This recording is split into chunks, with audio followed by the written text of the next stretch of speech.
Shout out to G-Man Boxing. Where's the piss bottle? It's over there.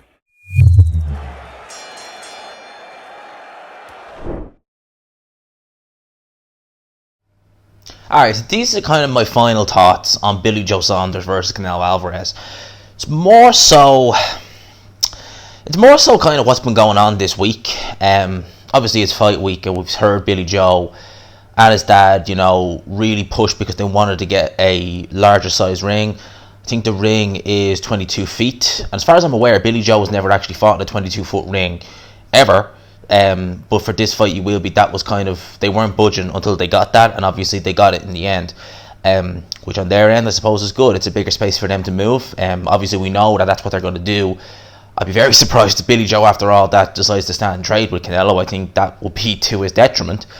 But what he's been doing this week, and with other things as well, Team Saunders have been making reference to Canelo and, saying that he enjoys the Mexican meat. You know what that's in reference to, what happened a few years ago, which I kind of find funny because, yeah, that happened, I think 3 years ago now.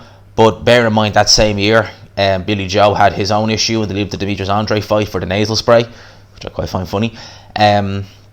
What else did we have? We had, the judges being mentioned a lot.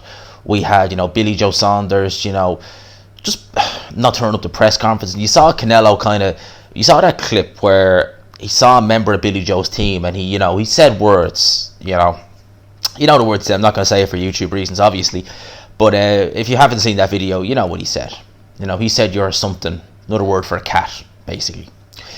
So all this, I think, for this week certainly has been to try and, get into Canelo's head. They're playing the mind games with Canelo.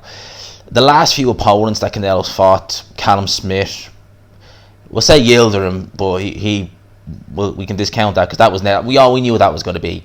Rocky Field and even Sergey Kovalev to an extent.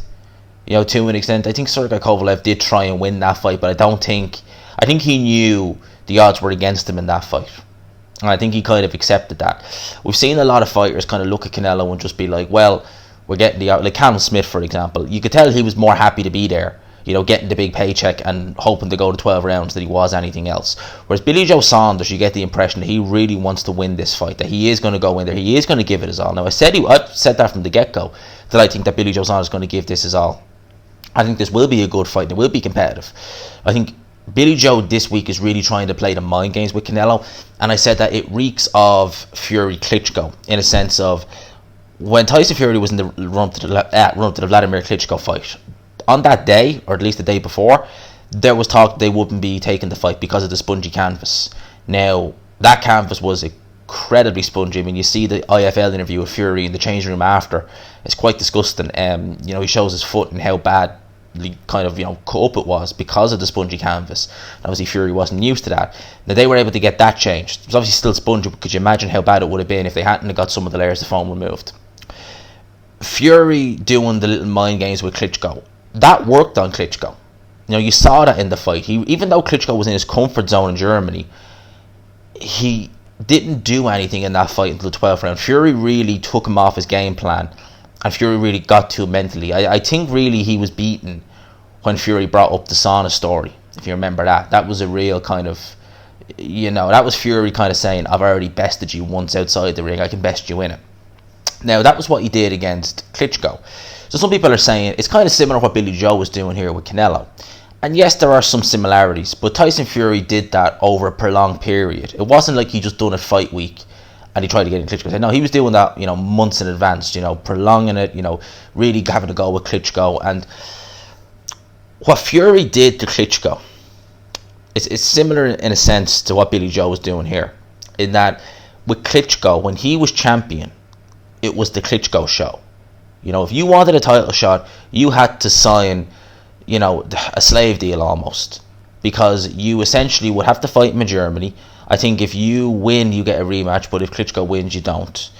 The spongy canvas. Some of the guys were getting a couple of $100,000, like Alex Leopold and stuff like that. And how the hell they got shots is beyond me.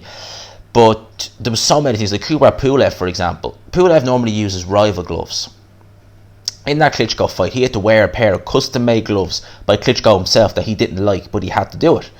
So these guys, you know, they had everything against them, and a lot of them were just happy to be there. You know, you saw the press conferences; it was all respectful. Klitschko lapped all that up, you know, and you saw with Klitschko whenever, not even a fight, when a referee would do something like Michael Griffin did in the Brian Jennings fight, when he started, you know, warning Klitschko for holding, you saw the confidence would just leave Klitschko, you know, because Klitschko's always been, you know, he's a tremendous fighter, but he's always been a dirty fighter, and he always felt the need to, you know, utilize tactics like that if he felt the fight could be particularly tough, like he did against Povetkin. Now with Canelo, it's not the same, in a sense of, it's similar in a sense that there are fighters who look at Canelo and it's like, thank you for the opportunity, this, that, and the other, all very nice. But with Canelo, you get the impression, certainly I do, that he is way more mentally strong than Vladimir Klitschko. I mean, Canelo has been in there with guys like Triple G, Miguel Cotto, Danny Jacobs, Sergey Kovalev, and, you know, especially the Triple G fights, when it got tough, he kept going. He kept going to the well. He kept fighting back.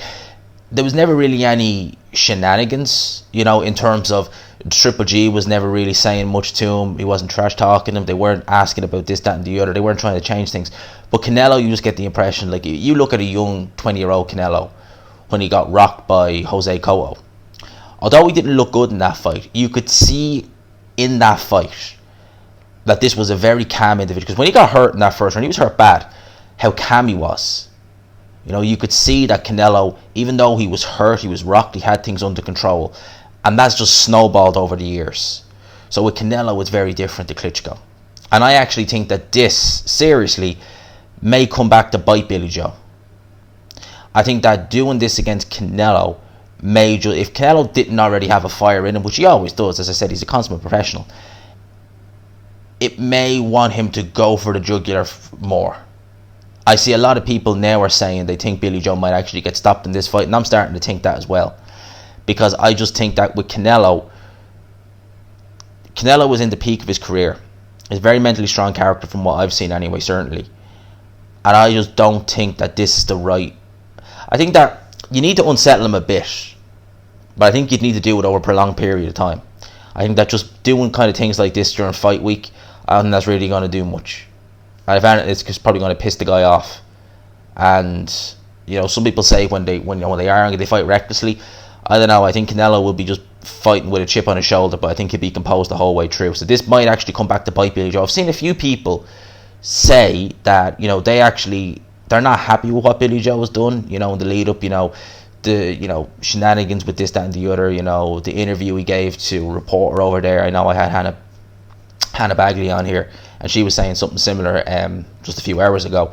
So a few people even from the UK are saying, like, look, what Billy Joe's been doing, you know, yeah, he's trying to big himself up to win, but there's some people are saying they want to see him lose this. I still think it's going to be a competitive fight, but I think that Billy Joe, fair enough that it's good that he got the ring he wanted for his side. You know, if he's going to move, he's got a much bigger space to move around in. But in reality, I don't think it's going to count for much in the end. I really don't. I think that Canelo was going to win this fight. And people keep saying, you know, oh, could Billy Joe do enough to win but not get it? To be honest with you, people talk about this. I reckon what will happen is we'll probably see wider scorecards than we should. But I still think that if Canelo goes the rounds and goes to a decision, he'll win it legitimately. Saying that they might be wider than the fight is, so say Billy Joe wins 4 rounds and maybe a judge will only give him a round, you know, yeah, you could gripe about that, but you'd still say Canelo won this fight. You know, so it's not going to be a case of that scorecard 118, 110 was ridiculous, you know, Billy Joe clearly won the fight, it's a robbery. No, you're not going to be saying that. You're going to be saying that's probably a bit too wide, but Canelo won the fight. That's just what I think is going to happen.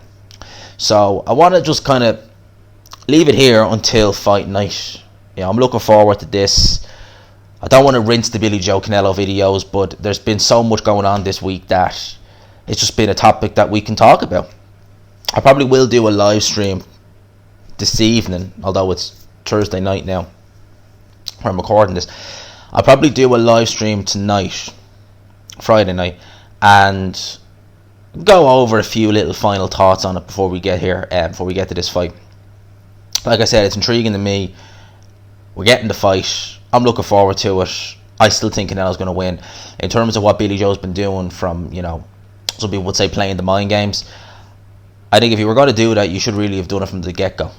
You know, posting the pics of Chinese food and saying I'm only starting camp now. I mean, I think we all knew that wasn't the case. With this fight week, I don't think Canelo was going to really bite. I think that Canelo was just going to go in there maybe with a bit more fired if he didn't need it already, and we may see a devastating performance from Canelo. We'll wait and see. Hopefully it's a good fight. That's the main thing. As long as we get a good fight, you know, as long as we get a good competitive fight, I'm happy, and that the right guy deserves to win. Lads and lassies, leave a like if you enjoyed this video. I hope you did. I hope you had a great day, or having a great day whenever you're watching this video. If you could, smash the like button, subscribe, of course, if you're new, hashtag GMansRocks, all that good stuff, lads and lassies. I'll talk to you later. Peace.